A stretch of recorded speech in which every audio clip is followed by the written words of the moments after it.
Salut à tous, merci d'être avec nous. Le débriefing F1 pour parler d'un Grand Prix d'Espagne qui restera certainement gravé dans bien des mémoires. Patrick est avec moi, Patrick Rivet. Salut Patrick. Salut LFB, salut à tous. Je suis qu'un modeste remplaçant. Car vous l'avez compris, Jean-Luc n'est donc pas là, mais il nous a envoyé des petites notes. Voilà, il fallait que ça arrive une fois, c'était sur ce Grand Prix et il s'est passé plein de choses. Donc Jean-Luc évidemment est le premier désolé de ne pas être avec vous, mais avec ce qu'il m'a envoyé par courrier, on va pouvoir débriefer avec ses réponses et puis nous on va se permettre juste notre petit avis quand même. Bon.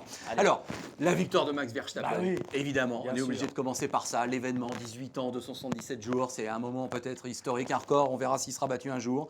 Et que nous dit Jean-Luc? Il nous dit c'est génial pour Verstappen, il a été calme, impressionnant, maîtrise totale, rapidité de la prise en main de la Red Bull, alors que Kvyat a eu du mal avec la Toro Rosso, c'est vrai si on veut comparer. Dès le début du week-end, on a compris qu'il allait pousser Ricciardo dans ses derniers retranchements, ça s'est vu en qualif. Ensuite, c'est la différence de stratégie qui a joué pour Verstappen et contre Ricciardo et Vettel, mais quelle maîtrise du gamin, nous dit Jean-Luc. Il a Raikko et la Ferrari sur les talons pendant 24 tours, Patrick, et il commet aucune erreur. Pour moi, c'est Jean-Luc qui parle, il est déjà de la classe des plus grands. Il y aura d'autres victoires et des titres de champion du monde. C'est évident, il a tous les dons, il maîtrise ses émotions, il est doué, il ose tout, il est modeste mais sûr de lui, il est de la race des plus grands. Verstappen, superstar. Oui, écoute, franchement, là, on ne peut que donner raison à cette analyse, même à chaud, de Jean-Luc. Il a profité de... Mais c'est la race... La race des champions même profite toujours de circonstances favorables. Et là, il n'a eu cesse de profiter de circonstances favorables. À commencer par son arrivée dans cette équipe Red Bull. Je dirais en deuxième, on n'avait jamais vu depuis plus d'un an les Red Bull aussi bien, aussi en forme, aussi performantes. Merci à Adrien Newey pour le châssis, parce que le châssis, on le sait depuis le début de l'année, il est super bon. Le moteur, manifestement, les jetons, c'est les autres qui vont bientôt les avoir, les jetons. Et puis, il arrive dans cette équipe. Et comme toujours, on va dire que ses émotions, il les garde pour lui. Il sait les transformer en émotions positives. Et effectivement, dès les premiers essais libres, il est là aux côtés de Ricciardo, qui a dû se demander quel était l'extraterrestre qui arrivait à ses côtés. Voilà, et on rappelle qu'il était en direct sur Motor TV il y a 2 ans seulement, dans le cadre du championnat d'Europe de Formule 3. Voilà, donc bravo à Max Verstappen. Voilà, c'est sûr que c'est quelque chose d'extraordinaire. Ouais. Alors, l'autre grande histoire, c'est l'accrochage évidemment Rosberg-Hamilton au bout de 30 secondes de course. Alors, je vais vous lire dans quelques instants ce que nous dit Jean-Luc.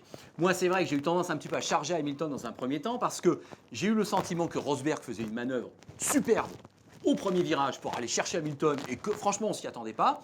Et ensuite, quand je vois Hamilton, j'ai eu l'impression qu'Hamilton, un peu vexé, est allé tout de suite à tenter le diable et il est allé dans l'herbe, etc. C'est tout à fait envisageable. Sauf que Patrick, on sait depuis, je suis le premier à le reconnaître, que Rosberg, ça cafouillait un petit peu dans ses réglages de procédure de départ. Alors, toi, qu'en penses-tu ?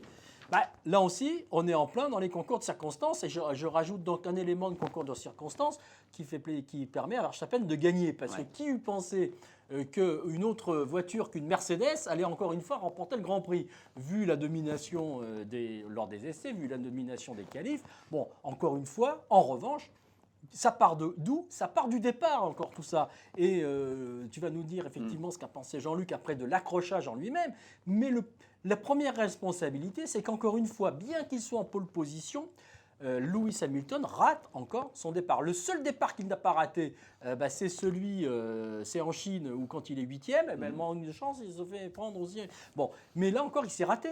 Il n'y a aucune raison pour que Nico Rosberg soit devant lui au terme du premier virage. Ça veut dire qu'il a encore manqué un peu de vitesse. Ouais. Alors moi, je pense quand même que ce clash entre Rosberg et Hamilton, je ne dis pas que c'est ce qui pouvait arriver de mieux à la F1, parce que c'est pas bien en soi, mais c'est évident, ça participe de ce week-end où avec Hamilton Verstappen, il y a une sorte de buzz et d'événements, parce que ça y est, ça a clashé. Et Jean-Luc nous dit effectivement que ce clash, pour lui, était inévitable. Car la tension était extrême entre Rosberg et Hamilton. Hamilton devait enrayer par tous les moyens la spirale du succès de Nico. Donc il fallait que ça clash à nouveau et le départ était évidemment l'endroit idéal puisque Rosberg l'avait passé dans le virage numéro 1. Sur la manœuvre en elle-même, nous dit Jean-Luc, tort partagé, je l'ai dit en direct sur RMC. Les deux entament la manœuvre exactement au même moment, dans le même mouvement. Exactement comme dans l'accident Villeneuve-Mass, alors ça nous ramène à 82 bien sûr. Heureusement, la différence de vitesse n'est pas la même. Hamilton va dans l'herbe, ensuite il se touche ou pas si Rosberg parvient à passer le virage 4 tout seul devant, mais ce n'est pas le cas. Mercedes a refusé de trancher, comme la direction de course d'ailleurs. On repousse le problème. Jean-Luc pense qu'il y aura d'autres affaires de ce type façon Prost Senna. Tant mieux pour le sport, pour une fois qu'on laisse les pilotes s'expliquer sur la piste. Merci Toto Wolff. Bon, le fait est que Toto Wolff, il s'en serait bien passé, je pense. Encore une fois, entièrement d'accord. C'est évident. Il ne faut surtout pas changer ce que vient de dire Jean-Luc, ce que nous a écrit Jean-Luc, à savoir donner des consignes de course. Mais encore une fois, là, on est dans le concours de circonstances, là aussi, mais malheureux cette fois-ci. Ils vont tous les deux à droite, mais... Pourquoi vont-ils tous les deux à droite? Parce que le premier se dit je vais essayer de plonger à l'intérieur parce qu'il voit la lumière s'allumer à l'arrière. Il sait bien qu'il y a un petit souci sur la voiture sœur, donc il veut plonger à l'intérieur.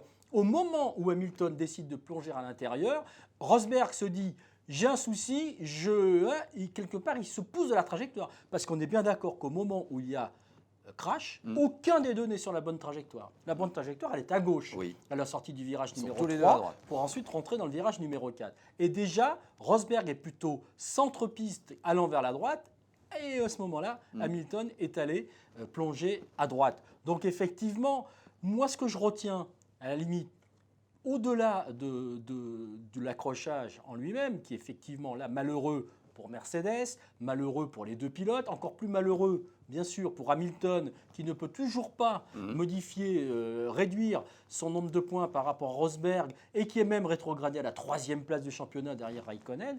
Moi, ce que je n'ai pas trop apprécié, quelque part, après, ce sont comme toujours les discours d'après-course. Franchement, après-course, si tout le monde dit, y compris Mercedes, qu'il y a eu un problème de cartographie sur le volant et sur la voiture de Nico Rosberg, pourquoi ce dernier ne le reconnaît-il pas? Il ne reconnaît rien et il trouve qu'il a été agressé sauvagement par son équipier. Bon, là, je pense qu'il va falloir se calmer un peu et qu'effectivement, à Monaco, il va falloir que les esprits se soient refroidis.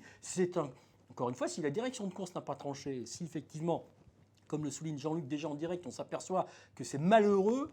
Eh bien oui, c'est malheureux. Ben voilà, c'est deux pilotes Mercedes qui se sont accrochés. S'il y avait eu un pilote Ferrari, un pilote Mercedes, il y aurait eu un pilote... Non, voilà, mais bon, tout. Moi je persiste à penser que c'est ce qu'on attendait aussi, un clash au sommet, parce que façon Prost Senna, c'était la seule façon un peu de dramatiser encore un petit peu. Et puis si on va au-delà, merci à eux pour nous avoir offert ce Grand Prix historique. Et merci à eux pour... et Verstappen, je pense qu'il est allé les remercier aussi. Et que voilà. Bon, après... Bon. Alors ensuite, j'ai posé 2 questions. Moi, je me suis un petit peu ému et je vais demander à Jean-Luc ce qu'il en a pensé du fait qu'à la place de Ricciardo, je l'aurais mauvaise. Puisque je mène le Grand Prix, on me fait arrêter 3 fois et puis on s'aperçoit que c'est pour le petit copain qu'avec 2 arrêts que ça passait, quoi. Donc effectivement, alors Jean-Luc nous dit qu'il ne fallait pas mettre ses œufs dans le même panier chez Red Bull, manifestement. On savait que 2 stratégies pouvaient a priori fonctionner à 2 ou 3 arrêts. Il était obligatoire de splitter les pilotes et les stratégies au cas où.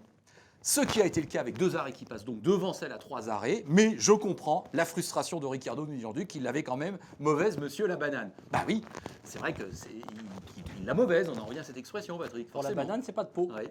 Bon. Voilà. Et donc Verstappen déboule chez Red Bull et gagne au nez à la barbe de Ricciardo. C'est ce qui fait les histoires de ce sport et ce qui fait les belles histoires du sport automobile. Encore une fois, il a tout eu ce même week-end. Il a même eu ça, tu vois. Donc tu peux rajouter au chapitre. Comment j'ai fait pour gagner ma première course à 18 ans et 7 mois? Eh bien, mon équipe n'a pas fait la bonne stratégie sur mon leader. Donc, c'est ça.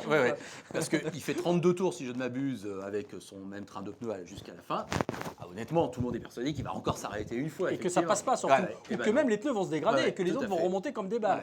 Ni lui, ni Ricciardo, ni Vettel, qui est sur la même stratégie que Ricciardo par rapport à Raikkonen, n'arrivent à revenir sur des pilotes qui font plus de tours. C'est incroyable. Et à la fin, on a donc une bataille quand même entre Ricciardo et Vettel, avec Ricciardo, j'ai envie de dire, qui plonge. Et Vettel, qui à la radio, n'est pas content. Qu'est-ce que tu en as pensé? Mais comme toi, ou je ne sais pas ce qu'on pense, Jean-Luc, moi je pense quand même qu'il s'énerve un peu trop facilement. Là. Après tout, des pilotes qui tentent des attaques au freinage du virage numéro 1, merci, il faut qu'il y en ait. On sait que c'est un attaquant, on sait que c'est un super freineur, Daniel Ricciardo, il a essayé, il a tenté. Voilà, les attaques de Ricciardo, nous dit Jean-Luc, étaient un peu désespérées, mais c'est ça un pilote de course. Ricciardo savait qu'il fallait aller chercher Vettel, donc sans perdre de temps, c'est la course. Vettel doit faire attention à ne pas devenir une pleureuse. Il avait raison avec Kvyat en Russie, évidemment. Là, ça se discute et à lui d'être assez rapide pour revenir sur les 2 autres devant et décrocher Ricciardo de son sillage. Donc oui, c'est vrai que Dieu sait qu'on respecte et qu'on admire Vettel, mais bon, si maintenant on ne peut plus tenter quelque chose sans que ce soit tout de suite à la radio, c'est n'importe quoi, non. Bon, voilà. Avant de conclure quand même, rapidement, pour dire que si on n'est pas content chez Mercedes, Moi, je pense qu'on n'est pas non plus très content chez Ferrari, où on a la pression du grand patron, Marchione, sur les épaules, et que là aussi, ça relève encore de cette histoire incroyable qu'a été et qu'est ce Grand Prix d'Espagne 2016. C'est que, alors que depuis le début de la saison, l'équipe qui est toujours derrière Mercedes, quand Mercedes a soit des problèmes, c'est Ferrari. Eh bien, là non, ça n'a pas été Ferrari, ça a été une équipe Red Bull renaissante.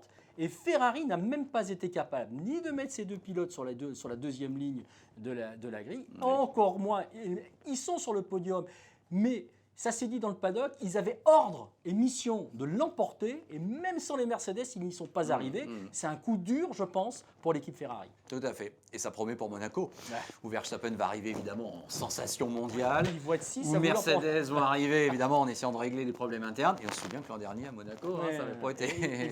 Ils vont être 5 à vouloir prendre leur revanche Oui, sur le c'est sort ça. à Voilà. Monaco. Bon, et bien on analysera Voilà. tout ça. Voilà, un débriefing F1 un petit peu spécial, mais enfin bon, on a quand même dit les choses comme il fallait les dire sans doute. Merci de votre fidélité et à très bientôt donc pour un nouveau débriefing F1 sur motorstv.com. Salut.